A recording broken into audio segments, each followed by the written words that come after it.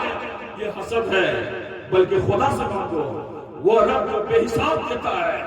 ان اللہ یرزق من یشاء بغیر حساب، اللہ جسے چاہتا ہے بے حساب عطا کرتا ہے۔ مانگو پروردگار سے، وہی دینے والا وہی لینے والا ہے۔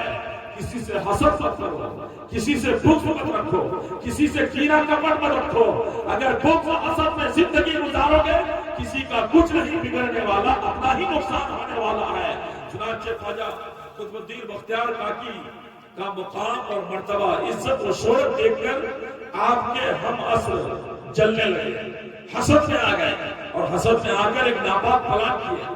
کیا ناپاک پلان تیار کیا کہ جیسے بھی ہو خواجہ قطب الدین کو بدنام کرنا ہے، انہیں رسوا کرنا ہے، ذلیل و خوار کرنا ہے۔ لیکن پتہ ہی نہیں، وَتُعِزُّ مَن تَشَاءُ وَتُذِلُّ مَن تَشَاءُ، اللہ جسے چاہتا ہے عزت دیتا ہے، اللہ جسے چاہے ذلیل و رسوا کرے۔ کسی انسان کا مجال کیا ہے، کسی انسان کی جرأت کیا ہے۔ لیکن خواجہ قطب الدین بختیار کاکی نے ایک پلان تیار کیا، ایک ناپاک عورت کو پیسے درہم و دینار کے لالچ میں تیار کیا، اور تیار ہو گئی اس بات کے لیے یہ کہنا ہے، جب اپنے مرید بادشاہ سلطان شمس الدین کے ساتھ بیٹھے تو یہ کہنا جا کر، اے بادشاہ آپ نے ایسے کو پیر بنایا ہے جن کے کالے کرتوت کا نتیجہ میرے پیٹ میں ہے۔ صرف اتنا کہنا ہے، پھر دیکھنا کس طرح ذلت ہوتی ہے، رسوائی ہوتی ہے۔ چنانچہ وہ عورت تیار ہو گئی، وقت کا انتظار کیا جانے لگا کہ کیسے ہو بدنام کریں، کیسے ہو جائیں اور کہیں۔ دیکھے کہ سلطان شمس الدین التمش اور خواجہ قطب الدین بختیار کاکی دونوں بیٹھے ہوئے ہیں۔ اتنے میں وہ ناپاک عورت گئی، جانے کے بعد کہتی ہے، اے بادشاہ کچھ خبر ہے کیا ہوا؟ میرے پیٹ میں جو بچہ ہے آپ کے پیر صاحب کے کالے کرتوت کا نتیجہ ہے۔ اتنا کہنا تھا۔ ایک عزتدار کے لیے بدنامی پہاڑ کی طرح ہوتی ہے، گویا کہ سر پہ پہاڑ گر پڑا ہے، سر نیچا ہوا، آنکھوں سے آنسو بہنے لگے۔ خواجہ قطب الدین دل سے پکارے، یا غریب نواز المدد، یا غریب نواز المدد۔ میرے خواجہ اس وقت اجمیر میں ہیں، یہ واقعہ دہلی میں رونما ہوا، پلک جھپکتے ہی میرا خواجہ اجمیر سے دہلی پہنچ گئے۔ سبحان اللہ، پلک جھپکتے ہی اجمیر سے دہلی پہنچ گئے۔ اب خواجہ غریب نواز رحمۃ اللہ تعالی علیہ کو جب سب دیکھے چونک گئے، حیرت میں پڑ گئے، اجمیر میں تھے، اتنی جلدی کیسے آ گئے؟ کافی بھیڑ جمع ہوئی، چلنے والے، حسد کرنے والے، بدنام کرنے والوں کی ایک ٹیم کی الگ ٹوک میں تھے، اور وقت کا انتظار کریں کیسے بدنام کیا جائے، ہم لوگ پھنسیں گے ان پر۔ سب لوگ آ گئے، جمع ہو گئے۔ خواجہ غریب نواز پوچھتے، بتاؤ کیا ہوا؟ اے قطب الدین تو نے کاہے یاد کیا، کاہے بلایا ہے؟ خواجہ قطب الدین نظر اٹھاتے ہیں لیکن اٹھا نہیں پا رہے ہیں، کچھ بولنے کی کوشش کر رہے ہیں، بول نہیں پا رہے ہیں۔ لب ہائے مبارک لب میں کپ کپی ہے، ہونٹ ہل رہے ہیں، جسم کانپ رہا ہے، سر نیچا ہو گیا، کچھ نہیں بول پا رہے ہیں۔ اتنے میں سلطان شمس الدین التمش نے کہا، حضور ماجرا یہ ہے، حضور ماجرا یہ ہے، اب آپ فیصلہ کر دیں۔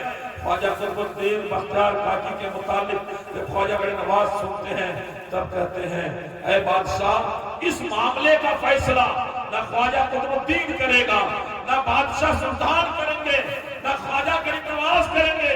مجمع سے آواز بلند ہوئی، پھر کون یہ فیصلہ کرے گا؟ آپ کو تو فیصلے کے لیے بلایا گیا ہے۔ خواجہ غریب نواز نے کہا، یہ فیصلہ اس عورت کے پیٹ میں جو بچہ ہے وہی بچہ ہی فیصلہ کرے گا، یہ کس کی جانب سے ہے؟ اللہ اکبر۔ خواجہ غریب نواز نے جب یہ کہا، مجمع سے آواز بلند ہوئی کہ پیٹ کے ماں کے پیٹ میں بچہ بولے گا اور ہم لوگ سن لیں گے، ایسا ہوگا؟ خواجہ غریب نواز نے کہا کہ ہاں ہوگا۔ کہنے لگے یہ تو امپوسیبل ہے، یہ تو ناممکن ہے، یہ تو کیسے ایسا ہو جائے گا کہ ماں کے پیٹ میں بچہ بولے گا، ہم سن لیں گے؟ خواجہ نے کہا تمہارے کہنے سے نہیں بولے گا، غریب نواز بولے گا تبھی وہ بچہ بولے گا، کیونکہ اللہ کے ولی کی زبان سے جو بات نکلتی ہے اللہ اس بات کو پوری کر لیتا ہے، اور جو ولی کی زبان سے نکلے ولی سے ویسا کام صادر ہو جو دل و دماغ میں نہ آئے اسی کو کرامت کہتے ہیں، اور جو نبی سے ویسا کام صادر ہو دل و دماغ میں نہ آئے تو اسے معجزہ کہتے ہیں۔ انگلی کے اشارے سے چاند کا 2 ٹکڑا ہو جانا یہ نبی کا معجزہ ہے، بے زبان کنکری کا کلمہ پڑھ لینا نبی کا معجزہ ہے، پیڑ پودا چل کر نبی کے بارگاہ میں آ کر سلامی پیش کرنا یہ نبی کا معجزہ ہے، ڈوبا ہوا سورج مولا علی کے لیے پلٹا دینا یہ نبی کا معجزہ ہے، اور خواجہ غریب نواز کا پورے انا ساگر کو ایک پیالہ میں لا کر حاضر کر دینا یہ خواجہ غریب نواز کی کرامت ہے۔ خواجہ غریب نواز نے کہا تیرے کہنے سے نہیں بولے گا جب تک معین الدین نہیں کہے گا، سارا مجمع خاموش ہو گیا، پھر کہا کہ آپ ہی بولیے، تب میرے خواجہ نے کہا اے بچہ تو ہی فیصلہ کر دے تو کس کا ہے، تب ماں کے پیٹ میں وہ بچہ بول پڑا یا خواجہ قطب الدین اچھے ہیں، قطب الدین سچے ہیں، وہ متقی وہ پرہیزگار ہیں، میری ماں غلط ہے، میری ماں فاحشہ ہے، ایک چرواہے کے کالے کرتوت کا میں نتیجہ ہوں۔ اللہ اکبر، حق کا حق اور باطل کا باطل اجاگر ہو گیا، دنیا والوں نے دیکھا اللہ کے ولی کو رسوا کرنے چلا تھا خود رسوا ہو گیا ہے۔ اللہ کے نیک بندوں سے وسیلہ قائم رکھیں، کیونکہ اللہ کا قرآن بولتا ہے یا ایھا الذین آمنوا اتقوا اللہ وابتغوا الیہ الوسیلہ، اے ایمان والو اللہ سے ڈرو اور اللہ تک پہنچنے کے لیے وسیلہ تلاش کرو، اللہ تک پہنچنے کے لیے وسیلہ تلاش کرو۔ ہمارے لیے وسیلہ کیا ہے؟ صحابہ کے لیے وسیلہ ہمارے نبی ہیں، ہم سب کے لیے وسیلہ ہمارے نبی ہیں، اور ہم سب کے لیے وسیلہ ہمارے نبی بھی ہیں، صحابہ بھی ہیں، تابعین بھی ہیں، اور غوث الاعظم دستگیر بھی ہیں، خواجہ غریب نواز ہیں، ہمارے پیر و مرشد ہیں، جن کے لیے جو جن کے پیر ہیں اللہ کی بارگاہ تک پہنچنے کا وہ وسیلہ ہے۔ چونکہ مالک بن دینار کا مناظرہ ایک دہریہ سے ہوا کہ اللہ کی میدانیت کا وہ انکار کرنا تھا، حضرت مالک بن دینار دلیل پر دلیل دے رہے ہیں، دلیل پر دلیل دے رہے ہیں، آخر میں فیصلہ یہ ہوا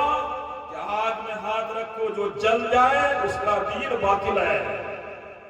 تو خواجہ حضرت مالک بن دینار اس دہریہ کا ہاتھ پکڑے اور آگ میں ڈالے، آگ کسی کو نہیں جلا پائی۔ جب کسی کو نہیں جلا پائی حضرت مالک بن دینار رب کی بارگاہ میں متوجہ ہوتے ہیں اور کہتے ہیں یا اللہ میں تیرے نبی کا ماننے والا، تجھ پر یقین رکھنے والا، اور وہ دہریہ تیرا منکر ہے، تو نے اس کے ہاتھ کو کیوں نہیں جلایا؟